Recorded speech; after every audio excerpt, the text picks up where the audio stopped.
Bonjour à tous, avant de regarder cette vidéo, nous avons un message très important à vous transmettre. Vous le savez, nous sommes une radio complètement indépendante car vous êtes notre seule source financière. Pour que Radio Courtoisie continue à vivre, nous avons besoin de vous. En nous soutenant, vous bénéficierez donc d'une déduction fiscale de 66%. Alors cette année, soutenez Radio Courtoisie sur notre site internet ou par chèque. Il n'y a pas de petits dons, chaque participation compte. Merci à tous.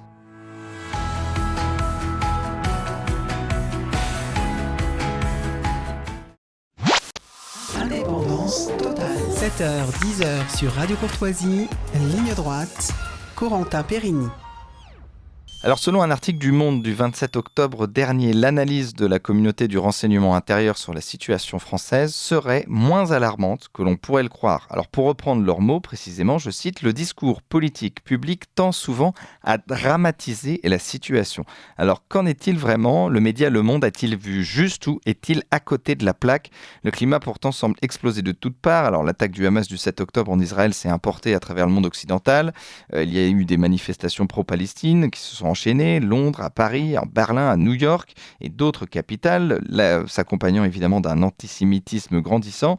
La menace terroriste, elle aussi, tombe au plus haut. Encore la semaine dernière, le franco-iranien, on le rappelle, Iman Rajapour Miandoham, naturalisé armand, tué un jeune touriste au pied de la Tour Eiffel. On pense aussi à Thomas, dont la mort a bouleversé toute la société, aggravant une inquiétude déjà bien présente chez les Français. Alors, il y a aussi un nouveau sondage Elam, réalisé pour BFM TV il y a quelques jours, le 6 décembre. Il révèle que 81% des Français sont inquiets face à la menace terroriste en France, dont 35% très inquiets, soit une hausse de 4 points en un mois et demi.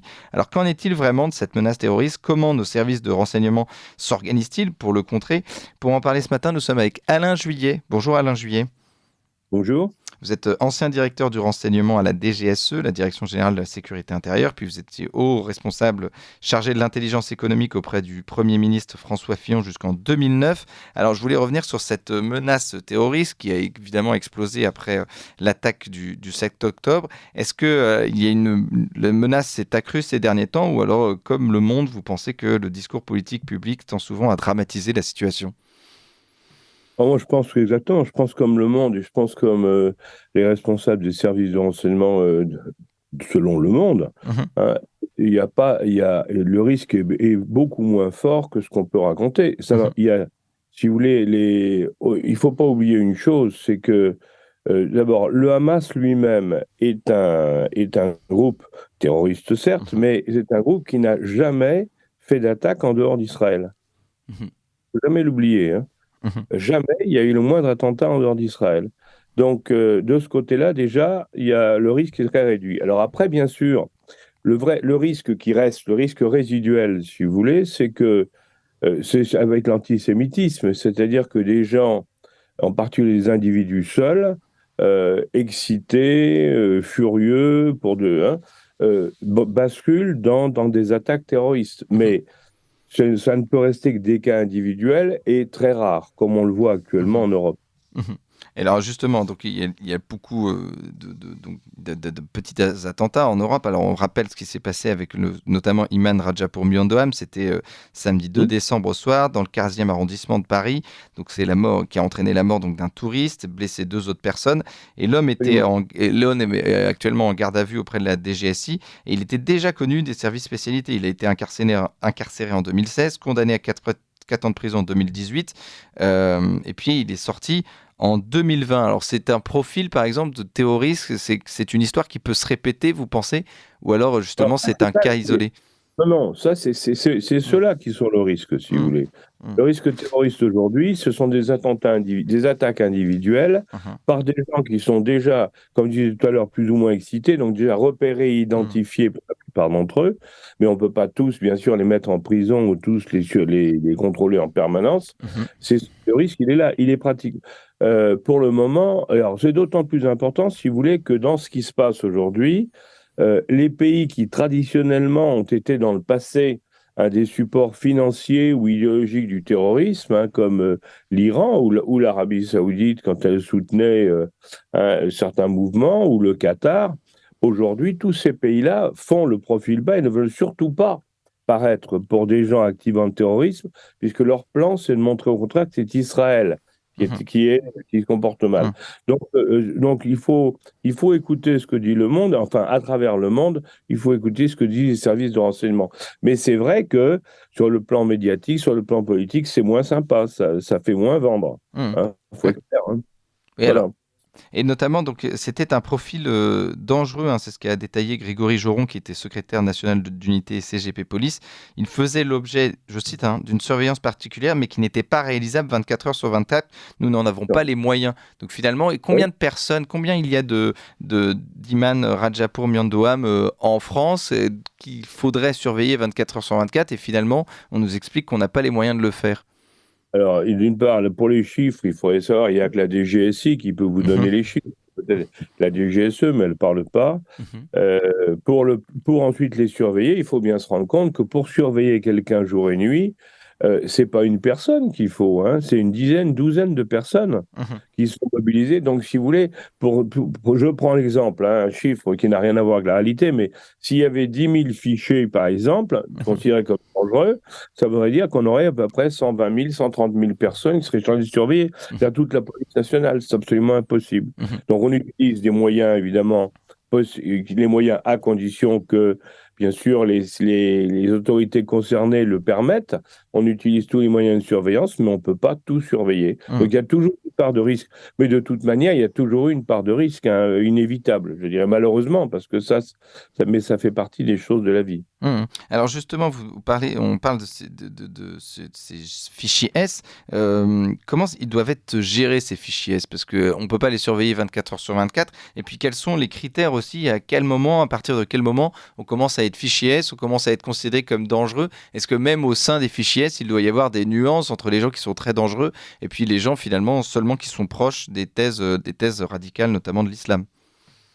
Les fichiers S sont des gens qui sont identifiés progressivement parce qu'ils ont des comportements, ils ont des déclarations qui laissent à penser qu'ils deviennent dangereux. Parce qu'ils sont dangereux, sinon ils ne seraient pas fichiers S. Ça peut être des déclarations auprès de gens autour d'eux, ça peut être des écrits, ça peut être sur Internet des envois de messages très, très excités. Enfin, il peut y avoir des quantités de raisons, mais le rôle des services, c'est de les identifier, et ça se fait très bien, par tous les moyens humains et des moyens techniques.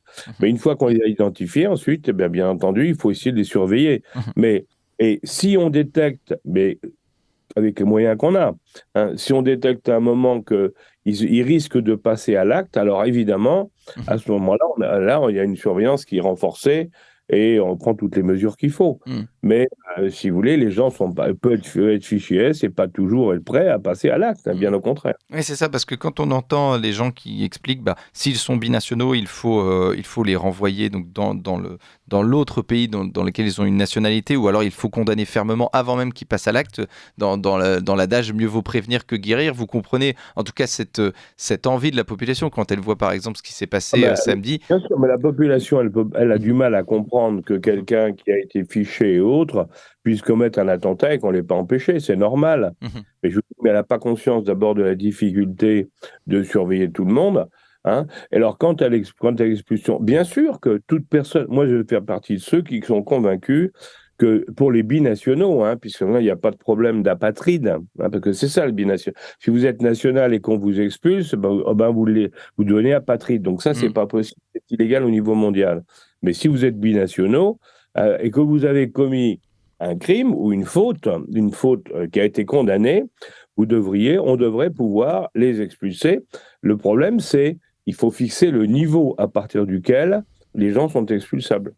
Et c'est ça. Mais alors justement, on a 3 mois de prison, 6 mois de prison, prison ferme, prison avec sursis, répétition d'actes. Il y a plein de choses, si vous voulez.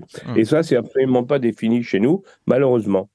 Alors, donc vous parliez des terroristes fichiers S, puis il y a aussi ceux finalement qu'on a enfermés et qui vont sortir. Notamment, c'était le cas de Iman Rajapour Myandowam, qui, donc, on rappelle, qui a tué un jeune touriste au pied de la Tour Eiffel, pas samedi dernier, mais le samedi 2 décembre. Qu'en est-il de ces terroristes qui vont sortir de prison et qui sont finalement des terroristes en puissance toujours actifs sur le sol français? Si vous voulez. Il y a ceux qui se sont calmés en prison, parce qu'il n'y en a pas ils ne ressortent pas tous vraiment furieux et déchaînés contre nous. Il y en a une partie qui se calme, qui sont calmés, donc qui sont encore avec leurs idées pour la plupart, mais très calmes. Donc, si vous voulez, ceux-là, il faut les surveiller, mais pour qu'ils ne changent plus. Mais ça va. Il y a ceux qui sont, par contre, on sent qu'ils sont très dangereux. Ceux-là, la police va les surveiller tout particulièrement. Hein. Et c'est vrai, on revient à ce qu'on disait tout à l'heure, et c'est vrai que ceux qui sont binationaux, évidemment, il ne faudrait pas les garder sur le sol français. Mais quand je dis pas les garder, nous savons très bien, nous, que en France actuellement, il n'y en a que très peu qui repartent, qui sont expulsés, et ça, c'est un vrai problème. Oui, alors justement, c'est un vrai problème, et donc il y a tous ces fichiers S notamment qui sont là, et vous avez parlé de la déradicalisation, notamment ce jeune Iman Ratchapour Myondoam, lui avait dit qu'il avait été déradicalisé en prison, qu'il avait notamment lu des livres qui l'avaient éloigné de l'islam, et en fait on s'est rendu compte que c'était une pratique courante dans l'islam qui est de la taqiyya, c'est-à-dire l'art de la dissimulation. Comment ? C'est pas la taqiyya, c'est la taqiyya. Taqiyya, taqiyya. Dans l'intérêt de la religion.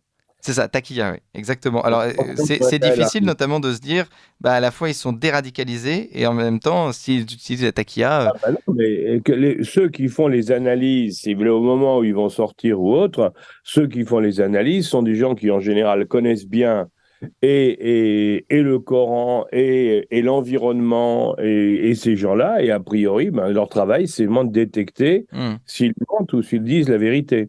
Mais il faut être très prudent, effectivement, parce que le mentir est considéré comme normal à partir du moment où c'est dans l'intérêt. Alors justement, Alain Juillet, merci. On a parlé de cette immigration, cet islamisme, de ces fichiers. Je rappelle, vous êtes ancien directeur du renseignement à la DGSE, mais il y a une autre... Oui. Il y a très longtemps. Il y a plus très ancien, alors. Je vais rajouter très ancien sur ma fiche. Mais... voilà, vous pouvez, parce que ça fait 20 ans. Mais je voulais vous parler, avant que vous nous quittiez, de cette menace soi-disant de l'ultra-droite. Je ne sais pas si vous avez vu, mais notamment Gérald Darmanin a prévu donc la dissolution de plusieurs groupes, dont la division Martel, la Citadelle, mais aussi Academia Christiana. Vous pensez qu'il y a une véritable menace de ce que les médias et donc nos politiques appellent l'ultra-droite, entre guillemets? Non, je pense que là, on est dans le ridicule. Ouais. Mais enfin, non, pas dans le ridicule. On est dans le politique. C'est-à-dire que pour justifier, si vous voulez, de temps en temps, qu'il faut quand même sévir un peu sur la gauche, sur l'extrême gauche, car on est une extrême gauche extrêmement violente en France. On l'a vu par exemple, avec l'histoire des bassines à Sainte-Soline. On a des gens extrêmement agressifs et capables de regrouper des ultra-gauches de toute l'Europe pour tout casser.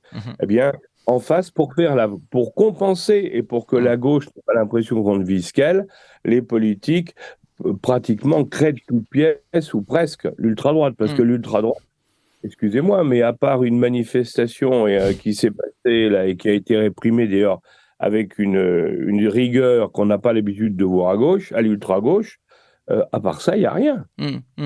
Donc, vous voulez de déclarer qu'ils ne sont pas d'accord, ça on le sait, mais dans un pays démocratique, on a le droit de ne pas être d'accord avec le pays démocratique. Normalement. Écoutez, merci beaucoup. On ne doit pas faire de violence, c'est ça. En France, on peut avoir toutes les idées qu'on veut, mais on ne peut pas exercer de violence illégale dans ce pays. C'est ça la règle. Oui, Alors, vous regardez, on voit bien qu'il y a 2 poids, 2 mesures. Tout à fait, il y a 2 poids, 2 mesures, notamment avec d'autres groupuscules dits d'extrême gauche. Merci beaucoup Alain Juillet, je rappelle que vous êtes ancien directeur, depuis plus de 20 ans donc du renseignement à la DGSE, puis vous étiez haut responsable chargé de l'intelligence économique auprès de François Fillon jusqu'en 2009. Merci à vous et à très vite.